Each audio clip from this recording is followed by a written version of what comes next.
बिहार में इसी वर्ष चुनाव होना है और दिल्ली से लेकर पटना तक जो है मतलब विभिन्न नेताओं का गतिविधि एकदम बहुत तेज है।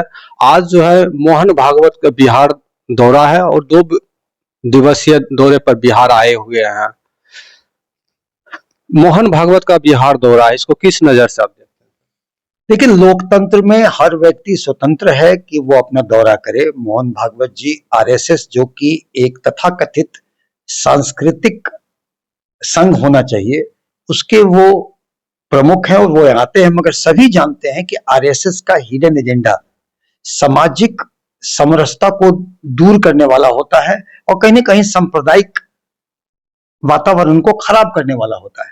तो ऐसे तो ये सांस्कृतिक मंच है, लेकिन उनकी जो हिडन एजेंडा होता है वो इस तरह का होता है। उस मकसद से चुनाव से पहले जो भाजपा का एजेंडा होता है कि भाई जातीय उन्माद, सांप्रदायिक दुराव फैलाने का, उसी पर्पज से आ रहे हैं। लेकिन अभी जनता ने मन बना लिया है। ऐसे लोगों के कितना भी प्रयास करने से जनता एकजुट रहेगी, क्योंकि बिहार में लोकतंत्र की जड़ें मजबूत है और बिहार आगामी चुनाव में बताएगा कि बिहार वासी कैसे महागठबंधन को पूर्ण बहुमत देकर महागठबंधन की सरकार लाती है और युवा जोड़ी का नेतृत्व बिहार को मिलेगा। युवा जोड़ी तेजस्वी और मुकेश सहनी की जोड़ी, जो कि बिहार को असली मायने में विकास करेगा और बिहार को असली मायने में सुशासन देगा।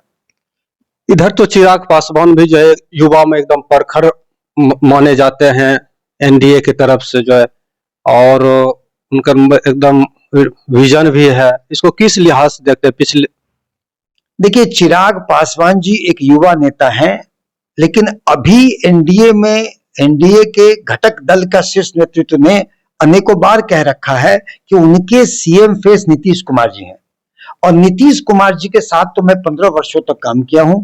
उनके सुशासन के प्रभावित होकर मैं राजनीति में गया, मगर हर व्यक्ति की अवस्था और उम्र होती है।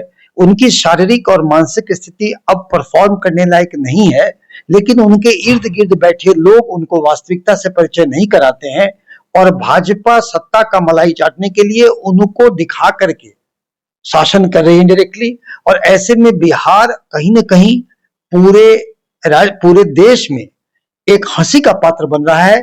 आए दिन माननीय मुख्यमंत्री जी से कुछ हरकतें हो जाती हैं, जो हरकत में हम बिहारियों की छवि खराब होती है और हम हंसी के पात्र हैं। और सुशासन में तो अभी देखेंगे, कानून व्यवस्था नाम की चीज नहीं है। स्वास्थ्य व्यवस्था किस तरह की पता है, शिक्षा हो जाए, युवाओं में बेरोजगारी हो जाए, महिला सशक्तिकरण हो जाए, यौन हिंसा हो जाए, सारे मामले में बिहार अभी सड्डी हो रहा है, हम हंसी के पात्र है। और निश्चित ही नीतीश जी को अगर मुख्यमंत्री का चेहरा बनाया गया तो चिराग जी को तो नहीं बनाया गया। अगर चिराग जी युवा चेहरे होते और उनको अगर एनडीए बनाती मुख्यमंत्री का चेहरा, तो हमें लगता है कि कहीं एनडीए में महागठबंधन में एक चुनाव रोचक होता, टक्कर भी होती। और अब चूंकि एक तरफ एक थके हुए एक वृद्ध इंसान जिनसे कि परफॉर्म नहीं हो पा रहा है वो है, दूसरे तरफ युवा जोड़ी है तेजस्वी और मुकेश सहनी की, जो एक नई सोच के साथ, नई प्रोग्रेसिव सोच के साथ, युवा जोश के साथ बिहार को सुशासन करने के टिप्स हैं उनके पास। बिहार को असली मायने में विकास करने के लिए फॉर्मूले हैं और मुकेश सहनी जी का जो मिशन और विजन है वो निश्चित ही बिहार को काफी आगे ले जाएगा और बिहार पूरे देश में अग्रणी राज्य बनेगा। ये तो हो गया नेतृत्व की तुलनात्मक।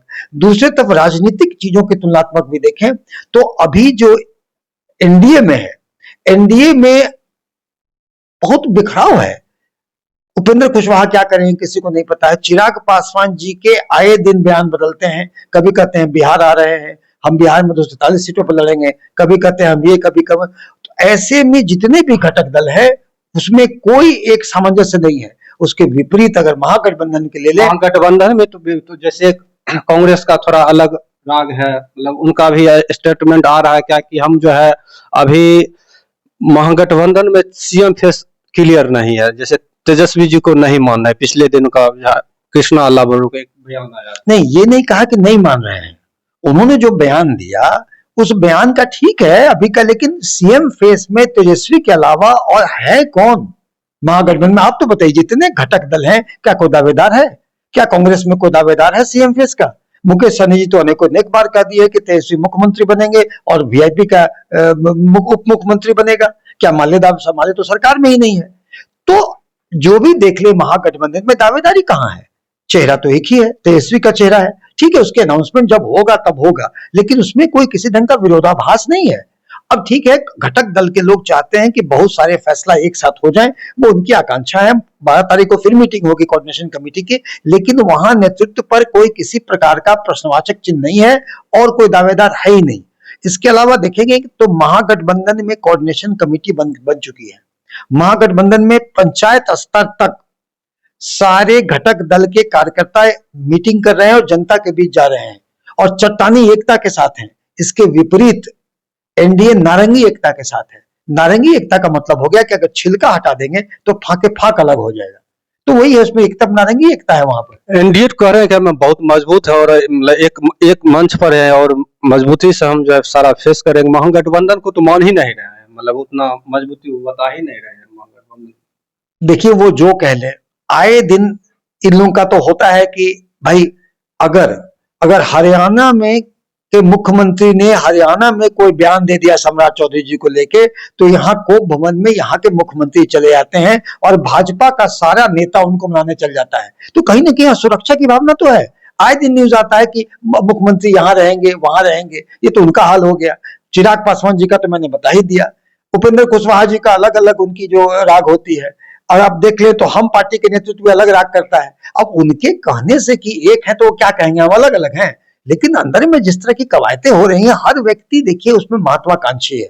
हर व्यक्ति मुख्यमंत्री होना चाहता है और हर व्यक्ति अंदर से मुंह से बोलता कुछ, वो अंदर में कुछ हो। तो टोटल वहां पर अगर देख लें तो एक मेडिकल भाषा में, पेशे से मैं चिकित्सक हूं, मेडिकल भाषा में उसको फिब्रिलेशन कहते हैं कि पूरे हर व्यक्ति का हार्ट में सब अलग अलग रिदम से बीट कर रहा है, सब अपने अपने अलग रिदम से बीट कर रहा है। इसलिए कोई तारतम्य, कोई सामंजस्य नहीं है। जिसे मैं नारंगी एकता कह रहा हूं, नारंगी एकता है, और महागठबंधन में चट्टानी एकता है। काम हुआ, महिलाओं के लिए भी हुआ और अभी फिलहाल देखते होंगे कि कई आयोग का गठन हुआ है। आयोग का गठन जो है अपने मतलब जैसे महिला आयोग हुआ या विभिन्न आयोग का जो गठन हुआ वो मजबूती से काम करेंगे, लोगों को फायदा मिलेगा। देखिए, नीतीश कुमार जी के रेजिम में काम हुआ, ये तो मैं भी कह रहा हूं। मैं तो नीतीश जी के व्यक्तित्व से प्रभावित होकर ही राजनीति में गया था, मगर वो फेज 1 की बात थी। अब नीतीश जी परफॉर्म नहीं कर पा रहे हैं।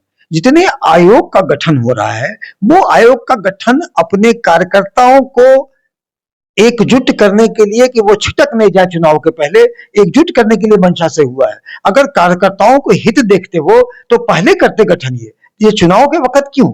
चुनाव के वक्त गठन करने का मतलब कार्यकर्ताओं रुष्ट हैं, कार्यकर्ता कमिटेड नहीं है। उनको कमिटेड करने के लिए ये सब लॉलीपॉप थमाया जा रहा है और वो कार्यकर्ता भी समझ रहे हैं कि उनकी सरकार 5-6 महीने की है, सरकार बदलेगी, उनका ये पद नहीं रहेगा, इसलिए कार्यकर्ता भी असंतुष्ट है। तो जो भी कर ले, ये चीज उनको आयोग का गठन करना वो बैकफायर करेगा। कोई आयोग चुनाव के वक्त में इतने कम दिन में क्या कार्य कर सकेगा? आप उसको कुछ कुछ दे दे, ये छलावा है।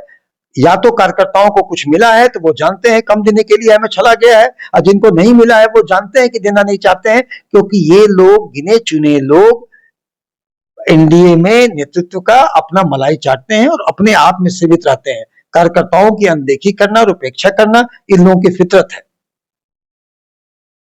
ये थे डॉक्टर सुनील कुमार सिंह और ये वीआईपी के नेता है और इन्होंने अपनी बात को एकदम बारीकी से रखी है।